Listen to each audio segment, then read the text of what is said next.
Welcome back to Save the Constitution. Produced by Robert Welch University.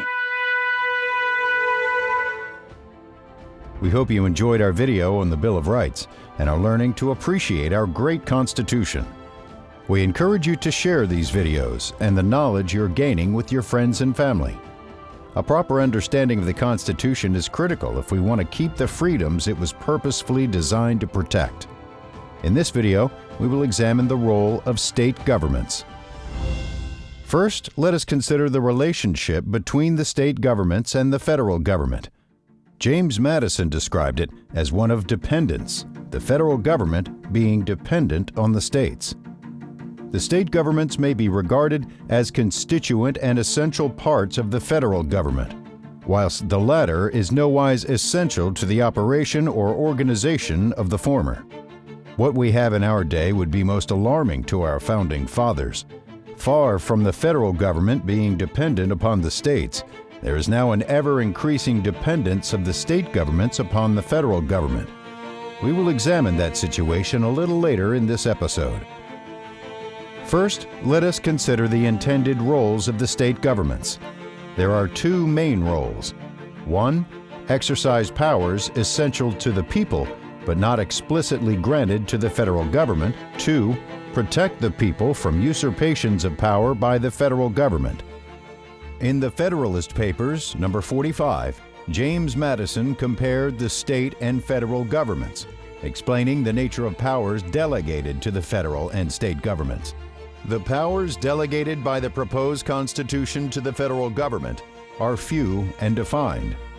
Those which are to remain in the state governments are numerous and indefinite.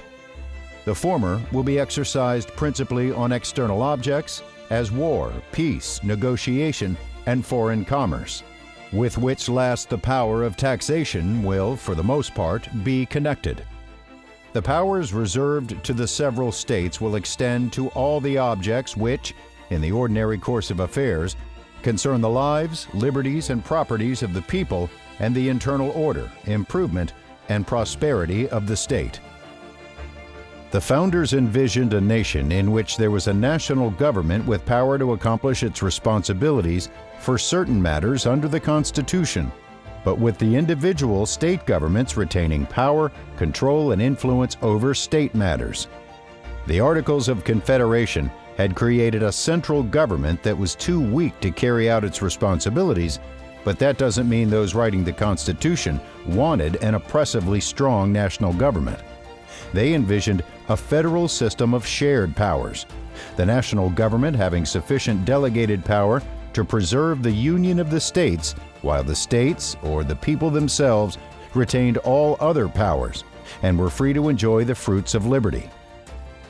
Another important role of state governments is to protect their respective citizens from federal usurpations.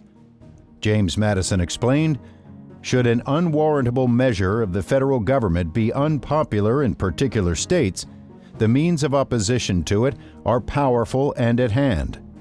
The disquietude of the people, their repugnance, and perhaps refusal to cooperate with the officers of the Union would form, in a large state, very serious impediments, and where the sentiments of several adjoining states happen to be in unison, would present obstructions which the federal government would hardly be willing to encounter."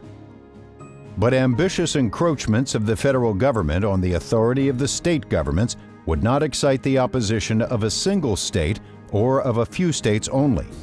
They would be signals of general alarm. Every government would espouse the common cause.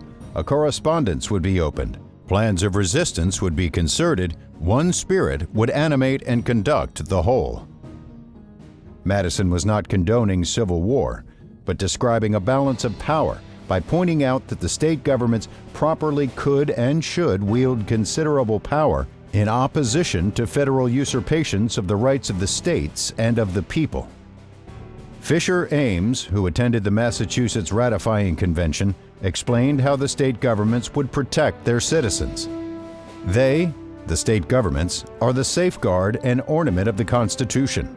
They will protract the period of our liberties, they will afford a shelter against the abuse of power, and will be the natural avengers of our violated rights. Why do our state governments and we ourselves as individuals seem to lack protection from federal usurpations? Over the course of more than 2 centuries, the relationship between state and federal governments has been reversed entirely. Instead of the federal government being dependent on the state governments, as Madison described, we find the state governments appearing to be no more than subsidiary offices of Washington. One reason is the large amounts of federal tax money made available to state governments in the form of grants. To explain why that is a problem, we need to understand the importance of money in government. Alexander Hamilton explained the government's need for money as follows. Money is, with propriety, considered as the vital principle of the body politic, as that which sustains its life and motion and enables it to perform its most essential functions.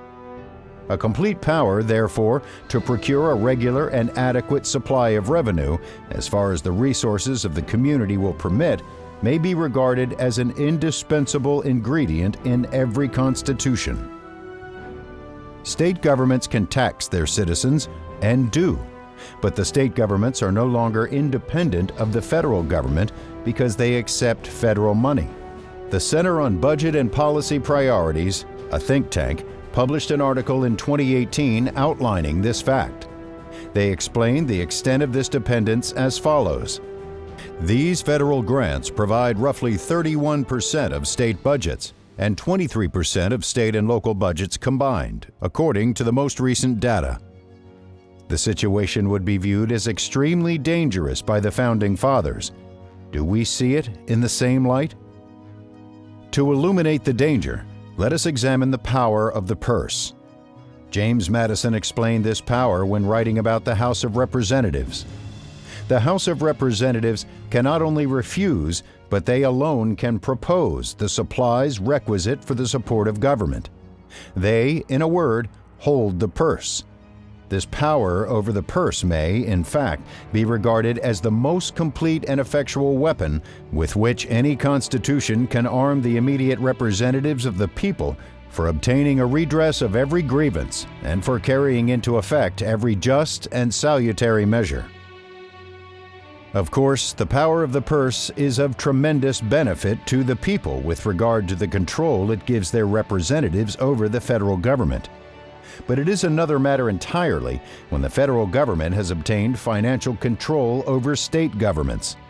Why would we allow the federal government to use the power of the purse, a weapon described as the most complete and effectual, to effectively control our state governments?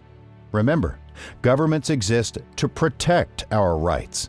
Can our state governments protect us from encroachments by the federal government while simultaneously accepting federal money? No. That would be like our waging war against a country that manufactures our weapons. Impossible.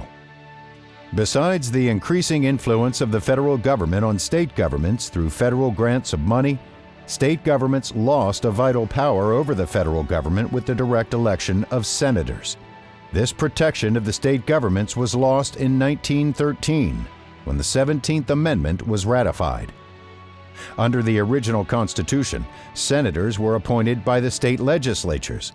The Senate of the United States shall be composed of 2 senators from each state chosen by the legislature thereof for 6 years, and each senator shall have 1 vote. Now, of course, members of the Senate are chosen by a direct vote of the people. Fisher Ames explained the danger to citizens in the direct election of senators. The senators represent the sovereignty of the states. They are in the quality of ambassadors of the states. But whom, in that case, of election by the people, would they represent? Not the legislatures of the states, but the people. This would totally obliterate the federal features of the Constitution.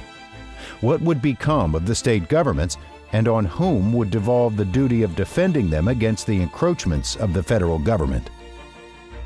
Thus have the state governments lost influence in the federal government by accepting federal money, and also through the direct election of United States senators, 17th Amendment. Another amendment to the Constitution, the 14th, ratified on July 9, 1868, had similarly placed constitutional limits on the state governments. The Founding Fathers had originally intended for the states to remain strong and for the federal government to be restrained by the Constitution. And yet, the 14th Amendment reads as follows: "No state shall make or enforce any law which shall abridge the privileges or immunities of citizens of the United States, nor shall any state deprive any person of life, liberty, or property without due process of law, nor deny to any person within its jurisdiction the equal protection of the laws." 14th Amendment. The Founding Fathers would have found this amendment preposterous. The original Constitution set limits on the federal government, not on state governments. The Supreme Court referred to the 14th Amendment when it ruled in 1873 on the slaughterhouse cases. The opinion of the court illustrates crucial principles.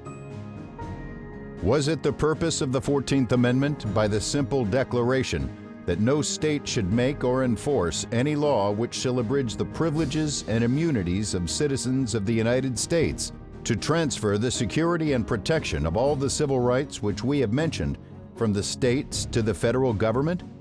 And where it is declared that Congress shall have the power to enforce that article, was it intended to bring within the power of Congress the entire domain of civil rights heretofore belonging exclusively to the states?